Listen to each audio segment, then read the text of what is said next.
하나님의 말씀은 우리 디모데후서 4장을 보도록 하겠습니다. 디모데후서 4장 우리 6절부터 13절에 있는 말씀을 보도록 하겠습니다. 디모데후서 4장 6절부터 13절에 있는 말씀을 우리 다 같이 한번 읽어보도록 하겠습니다.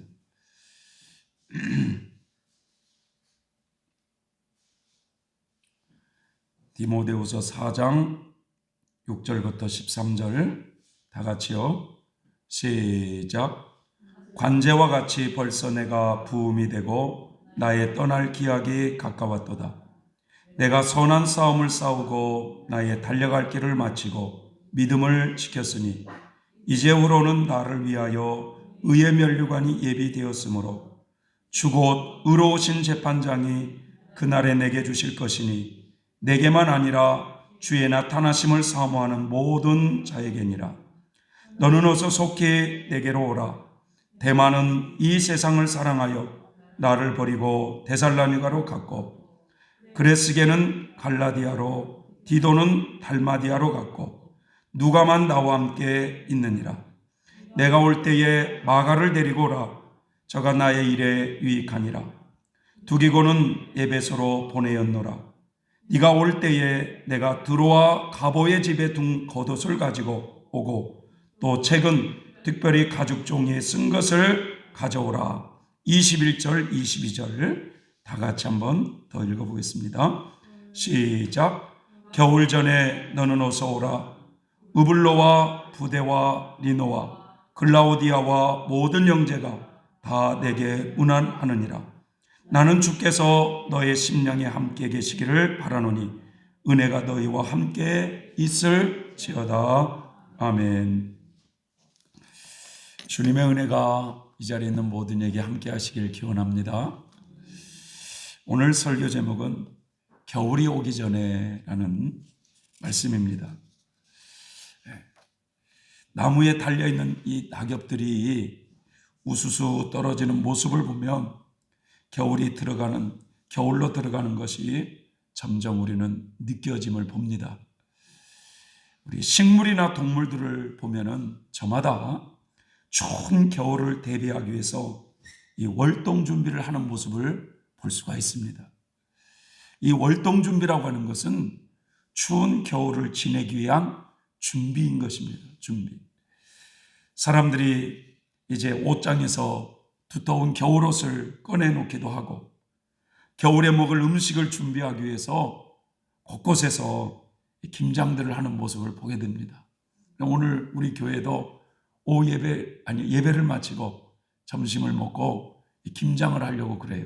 김장. 올겨울은 과거보다 더 추울 거라는 이야기도 있고 또 작년보다 추위가 더 일찍 찾아오는 이런 모습을 볼 수 있습니다. 이 사람만이 아니라 짐승들도 여러분 월동 준비를 합니다. 이 개미나 다람쥐가 겨울을 나기 위해서 열심히 이 양식들을 모으고 곰도 겨울을 준비하기 위해서 여름 내내 부지런히 몸에 저장해 둔다고 합니다.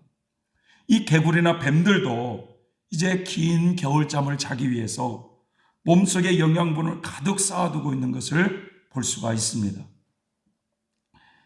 짐승이나 사람이나 추운 겨울을 잘 이겨내기 위해서 이렇게 준비하는 것을 우리는 볼 수가 있습니다.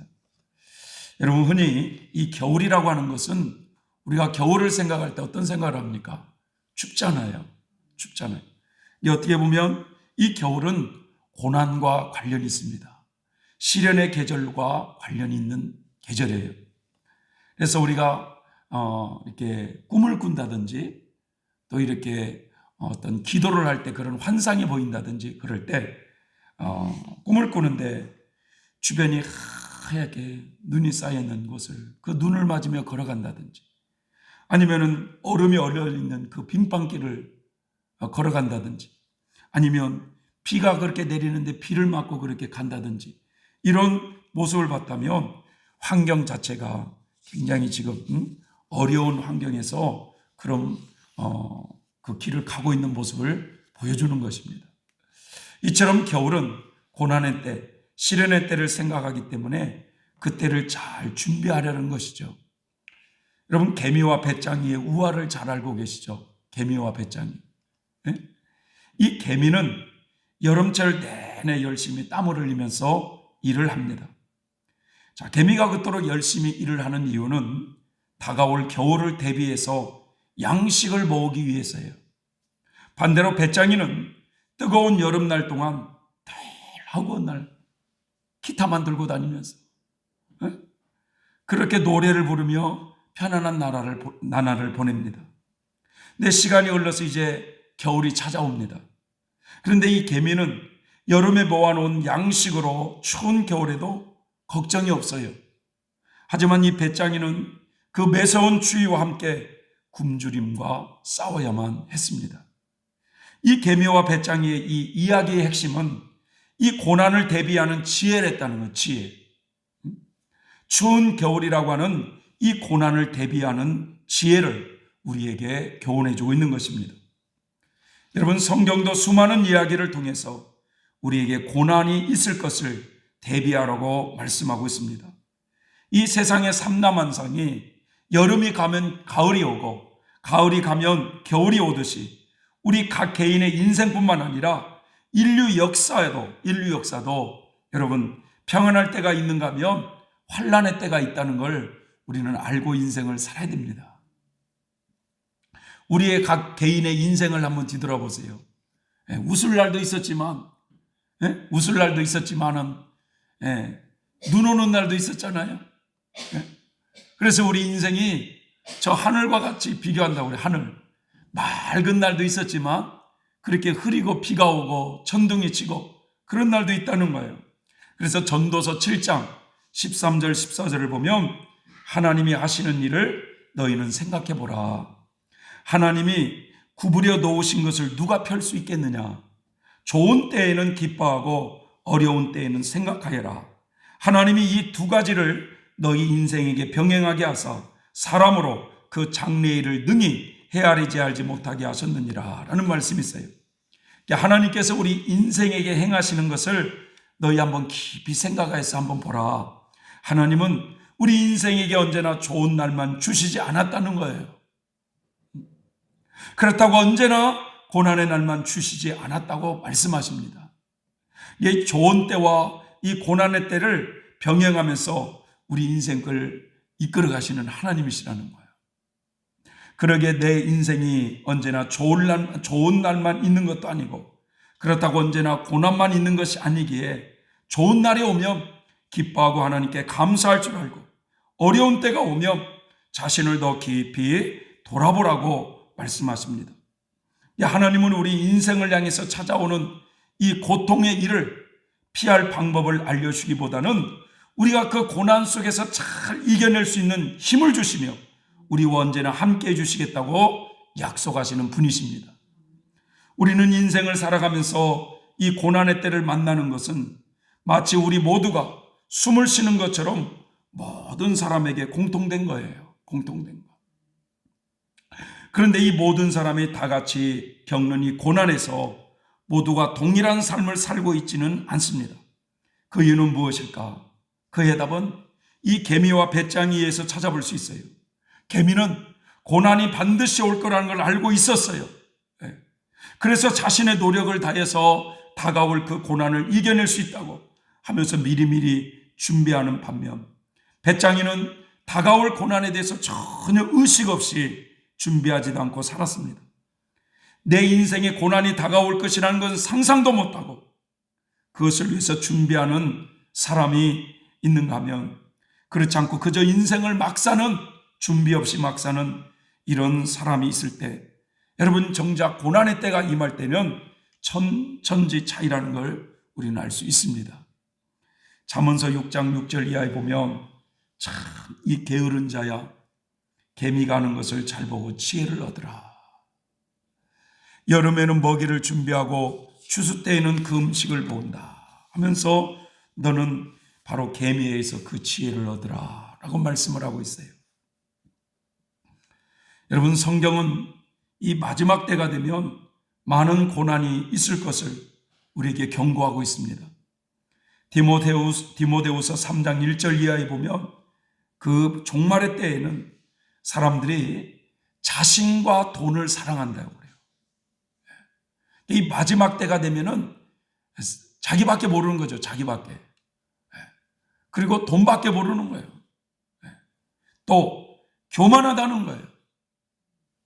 또 다른 사람들을 헐뜯고 부모를 거역하고 감사할 줄 모르고 하나님을 알려고 하지도 않고 다른 사람에 대해서 사랑도 용서도 할 줄 모르고 절제하지도 모르고 잔인하고 선한 일을 싫어하며 쾌락사랑하기를 하나님 사랑하는 것보다 더할 것이라고 말씀해 놓고 있습니다. 그러다 보니까 사람들이 고통의 때라는 거예요. 고통의 때. 네.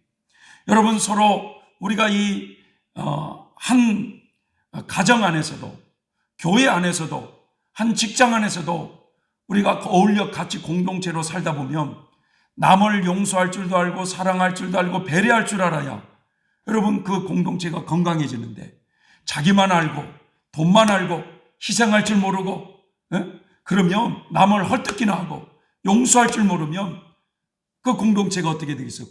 고통을 받는 거죠. 고통을. 예. 앞으로 세상은 갈수록 어려워져 가면 같이 결코 여러분 좋아지질 않아요. 왜 그런지 아세요? 사람들이 하나님을 멀리하며 악을 행하기 때문에 하나님의 심판의 때가 다가오고 있기 때문에 그렇습니다.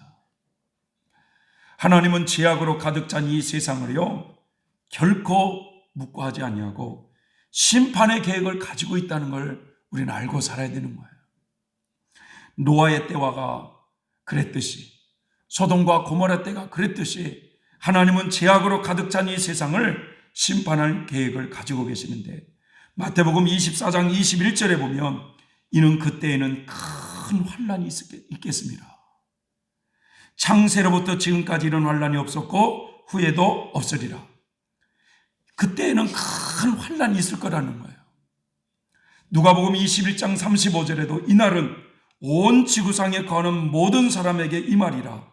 이게 온 지구상에 거하는 모든 사람에게 임하는 이 시험의 때가 바로 여러분 대환난의 때라는 거죠. 대환난의 때. 창세기에 나오는 인류의 조상 아담과 하와가 죄로 인하여서 에덴 낙원에서 추방된 날부터 지금까지 지구상에는요 크고 작은 수많은 환난들이 있었어요.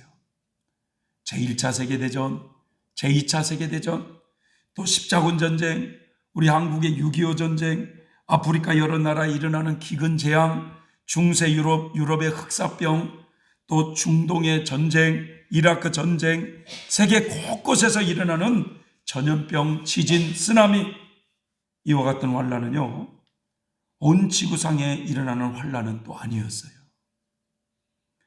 최근에 일어나고 있는 이 코로나도 역시 전 세계적으로 일어나고 있는 재앙 중에 하나이긴 하지만, 그러나 아직 이 코로나는 시작에 불과해요. 더 큰, 더 센 전염병이 기다리고 있는 거예요.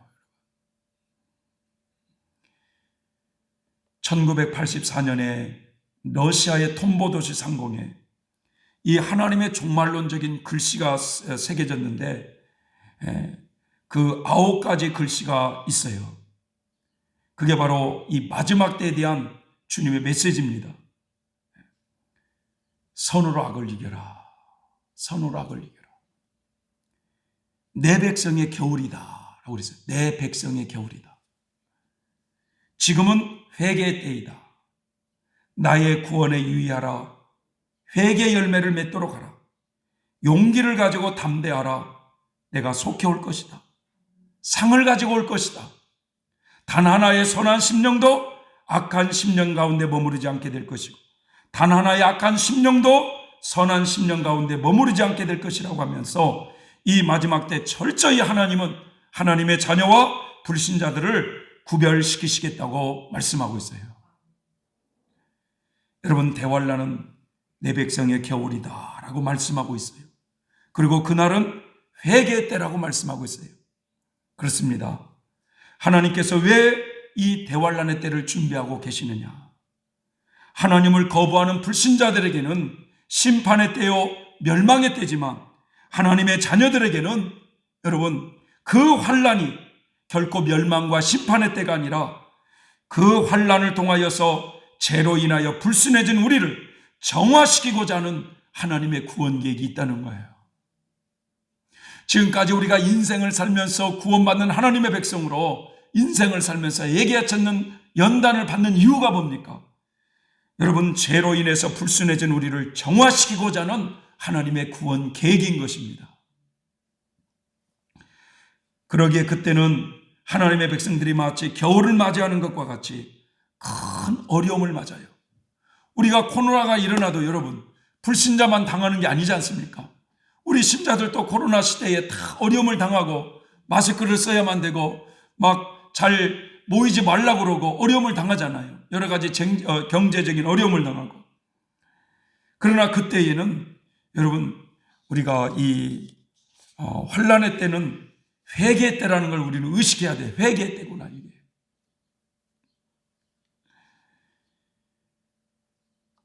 최근에 그 환교안 장로님이 이렇게 교회를 다니시면서 회개의 메시지를 이렇게 전하면서 그분이 참 인격적인 분이죠. 네, 들어보니까 이분이 옛날에 막 14일 단식하면서 그렇게 어려움을 겪는데 이분이 하나님의 음성을 들었어요. 그래서 지금 한국교회 이 목회자들 때문에 지금 어려움이 온다는 거예요. 그래서 목회자들이 회개하라고 그렇게 외치고, 그리고 북한에 교회들이 이유 없이 갖다 퍼준 것을 회개하라고 그랬대요. 왜냐하면 그 성도들의 귀한 헌금을 모아가지고 북한에 전달해 줬는데 북한에 못 사는 사람들에게 전달되면 괜찮은데 그것이 다시 한국으로 돌아와서 이 땅에 좌파 세력들을 많이 키워버렸대요.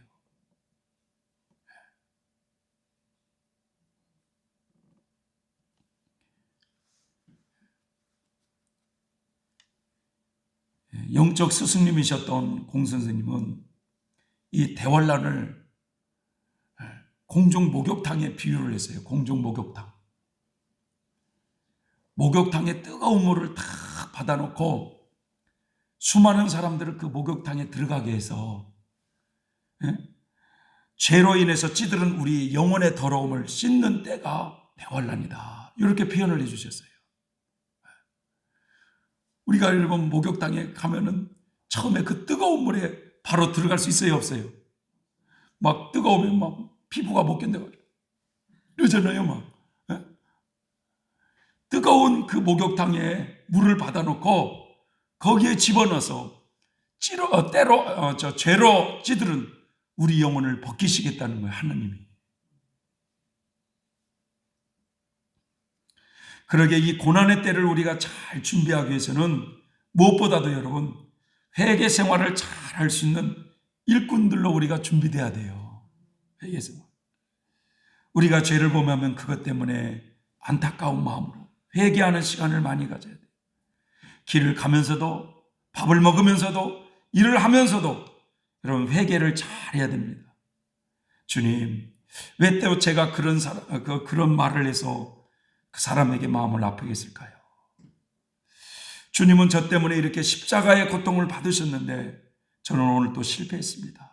어떻게 하면 좋습니까? 주님, 저를 불쌍히 여겨 주십시오. 저를 용서해 주십시오 하면서 이 회개 생활을 잘하는 성도가 여러분 하나님이 여러분 기뻐하셔요. 죄를 가볍게 생각하는 사람은 영적으로 깊어져 갈 수가 없어요. 죄를 두려워할 줄 알고 무서워할 줄 알아야 됩니다. 혹 순간 죄를 범했다면 회개를 철저히 하는 것이 여러분 우리가 성화되어 가는데 지름길이에요. 지름길.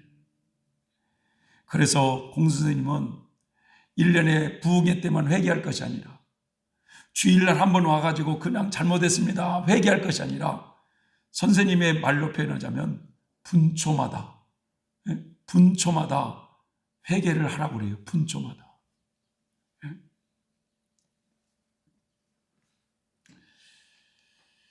우리 사람은 참 어리석고 완고해서 좀처럼 여러분 우리가 회개를 잘 안 해요.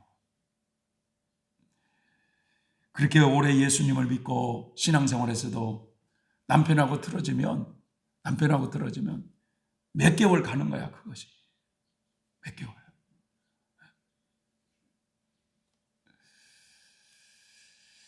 여러분, 우리는 내 자신을 반성하고 자기 잘못을 깨우쳐 고치고 남에 대해서는 너그러운 마음을 가지며 살아야 되는데, 우리는 남의 눈 속에 있는 티는 잘 보지 내 눈 속에 있는 들보는 잘 보지 못하는 경우가 많습니다. 그래서 어떤 사건이 딱 터지면은요, 먼저 항상 내 자신을 먼저 돌아볼 줄 아는 이런 신앙을 가져야 되는 거예요. 왜냐하면 하나님을 먼저 사랑하는 것이 우선시되면 모든 것이 따라온다고 그랬거든요, 우리가. 네. 그래서 남의 잘못을 남이 그러다고 잘못하기 전에 우리가 이 자신을 먼저 볼 수 있는 영적 눈이 띄어지길 바랍니다. 그래서 우리가 이 회개 생활을 잘하기 위해서는 자신을 잘 성찰하면서 자기를 반성할 줄 알아야 돼요. 자기를. 자꾸만 자신을 돌아보라는 거죠. 자신을 고쳐야 되는 거예요. 자신을. 네, 그런 예화가 있지 않습니까, 여러분? 어느 여자 전도사님이 교회 전도사님이니까 영적으로 은혜를 충전받기 위해서 며칠 집을 비우고 어느 집회 장소를 갔다 왔어요. 은혜를 받고 왔어요.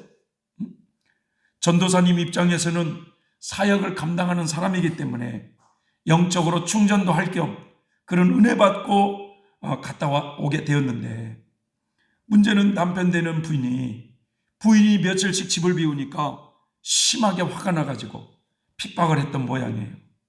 남편이 다짜고짜 부인에게 10원짜리 50원짜리 욕을 하면서 부인의 얼굴을 퉁퉁 부을 정도로 때리고서 기분이 나쁘니까 밖으로 나가버렸대요. 그 여자 전도사님이 남편에게 얻어맞은 얼굴을 생각할 때 얼마나 분하고 화가 나겠어요. 또 주일이니까 안 갈 수는 없고, 그래가지고 그냥 계란 껍질보다 더 두껍게 분을 바르고 간신히 주일날 교회 가서 기도를 하는데 뭐 기도가 나오겠습니까? 얼마나 억울하고 분한지.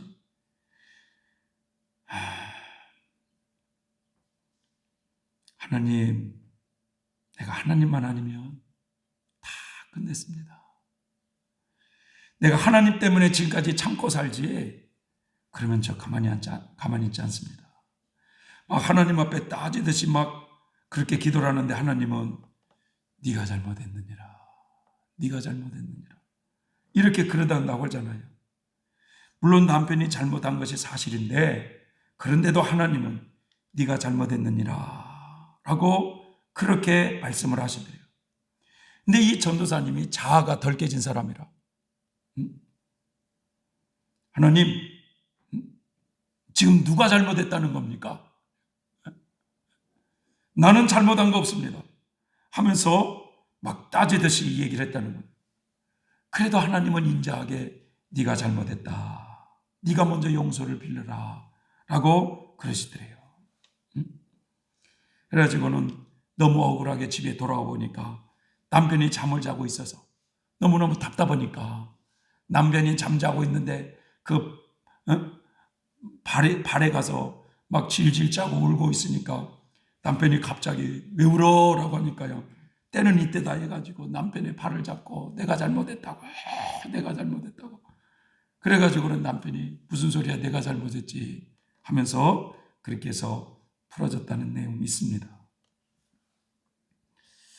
어떤 어려움이 생기고 여러 가지 문제가 생기면 여러분 먼저 하나님께 엎드리는 훈련을 하세요. 엎드리는 훈련.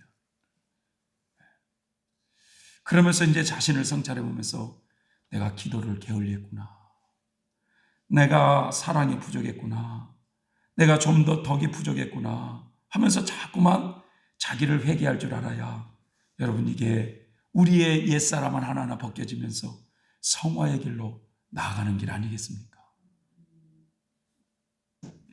어느 선교사님이 고백하길, 아들이 말이죠, 사춘기를 지나면서 때마다 일마다 자기를 괴롭게 했을 때 처음에는 아주 그냥 자식 때문에 미쳐 죽겠더라고 그러는 거예요. 오히려 이 아들을 탓하고 하나님을 원망했다고 그래요. 하루는 그래서 하나님, 나 미치겠어요. 우리 아들 그대로 왜 두시는 거예요? 라고 말하자 하나님이 그러시더래요. 이게 들을만 하니까 이 얘기를 했겠죠. 너는 아들보다 더해. 이 들을만 하니까 말을 했겠죠. 들을만 하니까. 아들이 원수같이 미웠지만 사실 원수는 내 속에 있더라는 거예요. 내 속에. 어떻게 해서라도 더 깨지지 않으려고 하는 이 내 자아가 아주 꼴들 뭉쳐 있더라는 거죠. 그래서 그 사실을 깨닫고 회개하니까 아들이 달라지기 시작하더래요. 여러분, 내가 하나님과의 관계가 바르게 되면 주변이 바뀌게 돼 있어요. 주변이. 참 저도 우리 큰형님 아들 조카가 있는데 참 그 조카만 생각하면 어느 때는 속에서 울렁울렁거려요. 화가 울렁거린다. 속상하니까. 왜냐? 집안에서 그래도 부모들이 없는 가운데 대학원까지 보내줬으면 지 밥벌이를 해야 될 거 아니에요. 그런데 그냥 방콕이야, 방콕.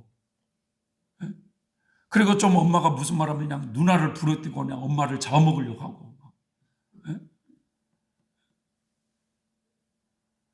그러면서 이게 뭐가 왔냐? 우울증이 오고, 공황장애가 오고, 그 약을 안 먹으면 떨리고, 혼자 있으면 무섭다고 그러고. 그런 소리를 듣고 집중적으로 제가 기도를 좀 했어요. 이름을 불러가면서 그에게 역사는 어둠의 영은 떠나갈지어다 하면서 막 기도를 하는데 어느 날 갑자기 그럴 애가 아니거든요. 절대 나를 만나려고 하지도 않고 전화 받지도 않고 그런 애가 삼촌 좀 만나자는 거야. 그래서 제가 너무 기뻐가지고 그래 해가지고 식사를 하면서 용돈을 주면서 이 얘기를 하는데 그때 그런 얘기를 하는 거예요. 자기가 이렇게 누워있는데 이 마귀가 와가지고 여기를 꽉 누르더라는 거야. 여기를. 그런데 누군가 자기를 위해서 기도를 하니까 그 마귀가 확 떨어져 나가더래요. 확 떨어져. 누가 기도를 하나 이렇게 보니까 삼촌이들이 하는 거야. 그래서 전화를 한 거야. 전에는. 또 좋아해졌다가 또 내가 그 아이를 위해서 기도를 조금 쉬었더니 또 그래 또. 그러니까 늘 우리의 기도의 끈을 놓치지 않고 그런 영혼들을 놓고 막 안타까운 마음으로 기도하고 막 기도하게 하고 이러면서 그런 아이들도 치유시키려고 하는 이 하나님의 섭리가 있다 이거야. 그럼 그 애가 지금 더 영적으로 안 좋았다 합니다면은 속에서는 울렁거리지만 내가 기도를 쉬었더니 또 그러구나. 하나님 저를 용서해 주세요 하면서 말이죠. 기도를 쉬는 것을 회개하면서 그 영혼을 살려달라고 또 기도를 하게 되고 이제 우리의 영혼을 더 깨우시고자 하는 하나님의 섭리가 있어요. 그래서 이 선교사님이 이 아들을 통해서 깨닫는 게 뭐냐면 누구를 만나든지 그 사람의 단점이나 부족한 점이 보이면 그렇게 고백한다고 그래요. 주님, 저는 더한 사람입니다. 사람들은 종종 그러잖아요. 내가 저 때문에 못 살아. 저 자식놈 때문에 못 살아. 우리 이런 말을 하잖아요. 근데 우리가 사실 어찌 보면 이제는 우리가 말로만이 아니라 행동으로 본을 보여줘야 돼요. 하나님의 은혜를 아는 사람, 십자가를 아는 사람은 여러분 우리가 누구에서든지 어떤 상황이든지 자기를 보는 훈련을 해야 되는 거예요. 이게요 이제 본격적으로 좁은 길로 들어가는 사람들의 특징을 하나님이 그걸 요구하시는 거예요. 여러분 믿습니까? 우리 김 목사님도 사실 건강한 모습이 아니에요. 막 2박 3일 그런 데 갔다 오면 건강한 모습이 아닌데, 우리 성결수대 그 총회가 있어가지고 기도를 좀 하는데 그런 좀 장면이 좀 보였어요.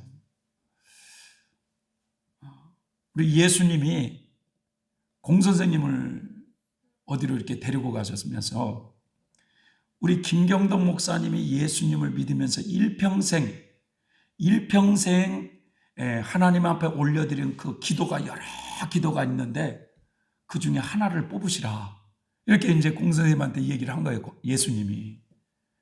그 김경덕 목사님이 주님 앞에 많은 기도가 있었을 거 아닙니까? 올라왔던 기도가. 그 기도의 창고로 데려가면서 거기서 하나만 뽑으시라고 이렇게 하니까 공 선생님이 딱 하나를 뽑았어요. 딱 뽑았는데 그 내용이 뭐냐? 누구든지 나를 따라오려거든 자기를 부인하고 자기 십자가를 지고 나를 따를 것이니라. 이걸 이제 예수님 앞에 딱 보여준 거예요. 예수님이 후회하지 않느냐라고 하니까 공 선생님이 후회하지 않습니다 라고 하면서 이 공 선생님이 그것을 그 김경동 목사님한테 지어주면서 잘 따라오시라고, 그러면 놀라운 것을 하나님이 준비해 놓고 계신다고, 이런 장면으로 끝났거든요. 육신적으로 힘들고 어려운 가운데 있어도 더 자기를 부인하면서 십자가를 지고 주님을 끝까지 따라오라는 거야. 왜? 거기 너머에 생명의 길이 있고 영생의 복이 있기 때문에 그런 것입니다.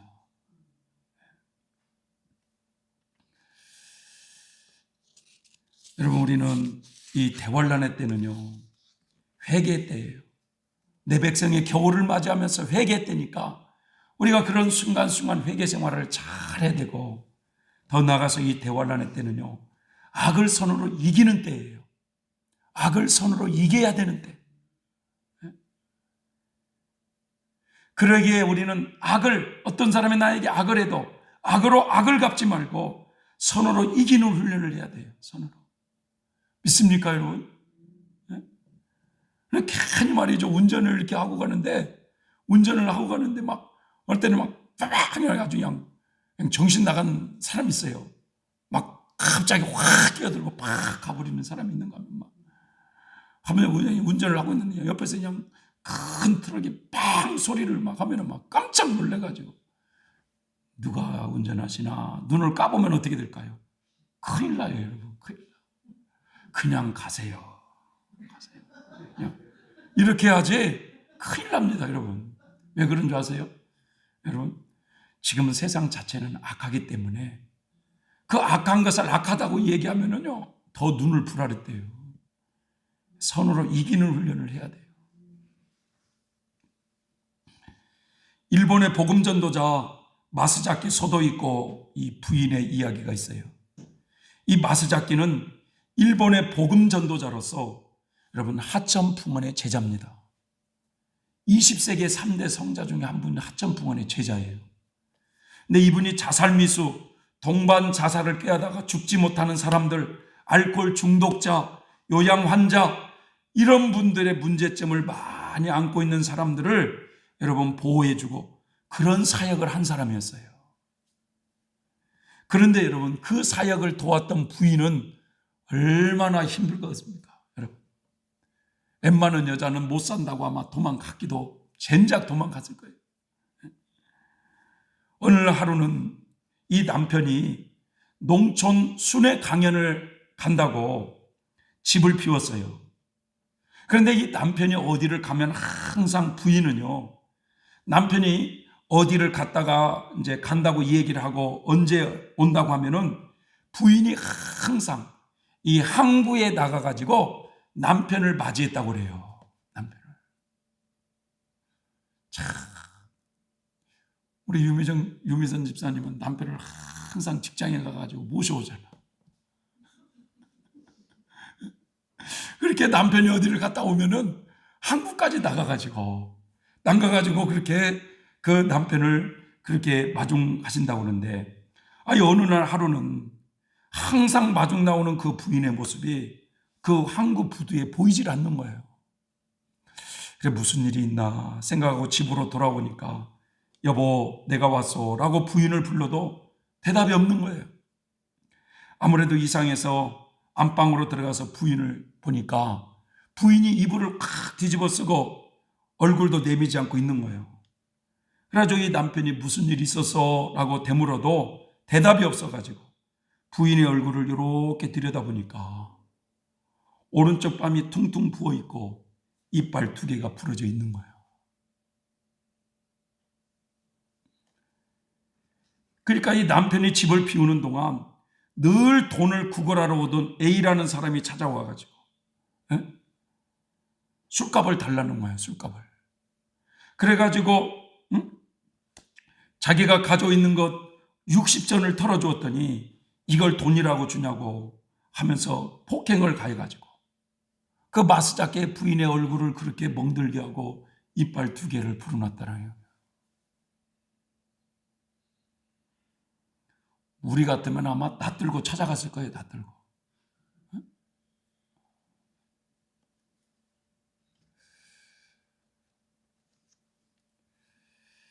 이런 험한 곳에서 나도 참을 만큼 참았으니 이제는 더 못 견디겠다고 나는 나가겠다고 하는 식으로 말했다면, 마스자키의 그 오랜 봉사 생활은 일찍 종지부를 찍었을 것인데, 그 부인의 안쓰러운 모습을 보고 마스자키가 하는 말이 얼마나 아팠소 라고 부드럽게 말을 하니까 그 부인이 머리를 들며 미소를 띠고 말하기를, 괜찮아요.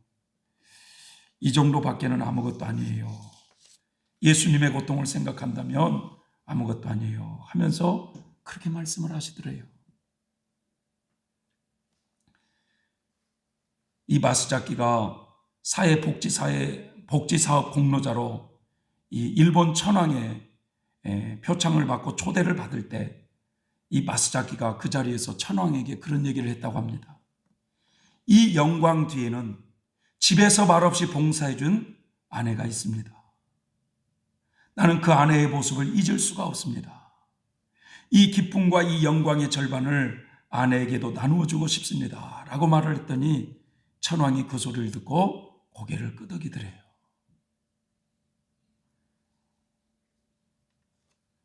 참 사람 같지 않는 그런 사람들을 희생적으로 섬기면서 살아왔는데 술값을 조금 준다고 그렇게 때리고 이빨을 부러뜨렸는데도 우리 주님의 고통을 생각한다면 나의 이런 고통은 아무것도 아니라고 고백한 그 부인의 모습을 보면 여러분 얼마나 악을 선으로 이기는 모습입니까? 여러분, 우리는 언제쯤 이런 신앙의 경지에 오를 수 있을까요? 악에게 지지 말고 악을 선으로 이기는 훈련과 함께 자꾸만 미워하는 이 속에서 이 내 마음이 파고들 때마다 주님 주님을 외치면서 나를 불쌍히 여겨달라고 몸부림치는 이거에 여러분 영적 싸움입니다. 이게 영적 싸움. 죄를 짓기 쉬운 환경이 주어질 때 그 환경에 같이 휘둘리기보다는 그 거친 환경을 이기는 이 영적 싸움이 이렇게 싸워져야 우리 영적으로 강해지는 거예요. 오늘 본문은요, 사도 바울이 이제 이 땅에서 자신의 삶이 얼마 남지 않았음을 자기는 직감했어요. 이 디모데후서가 마지막 쓴 편지거든요. 그것도 이제 네로 황제, 그 유명한 폭군 네로 황제의 그 순교를 직감하고 있었어요, 사도 바울은. 그래서 영적인 아들 디모데에게 자신의 이 근황을 지금 알리면서 아무개는 어디로 떠났다 하면서 너는 겨울이 오기 전에 속히 좀 왔으면 좋겠다. 겨울이 오기 전에 네가 나한테 속히 좀 와달라고 부탁한 것과 함께 올 때에 드로아에 있을 때에 가보의 집에 두고 왔던 나의 외투를 가지고 오고 가죽 종이에 쓴 그 성경책을 좀 가지고 와라 라고 부탁을 합니다.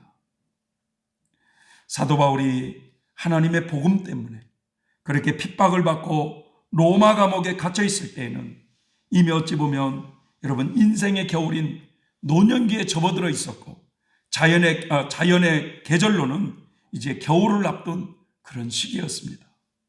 이 다가오는 겨울을 준비하고자 두꺼운 겉옷을 가져오라고 그러고 자신의 죽음을 점점 느끼는 가운데 그렇게 순교를 내다보면서 그렇게 가죽으로 된 그 성경책을 내 성경책을 가져와 달라고 하는 그 부탁을 디모데에게 하고 있는 장면입니다.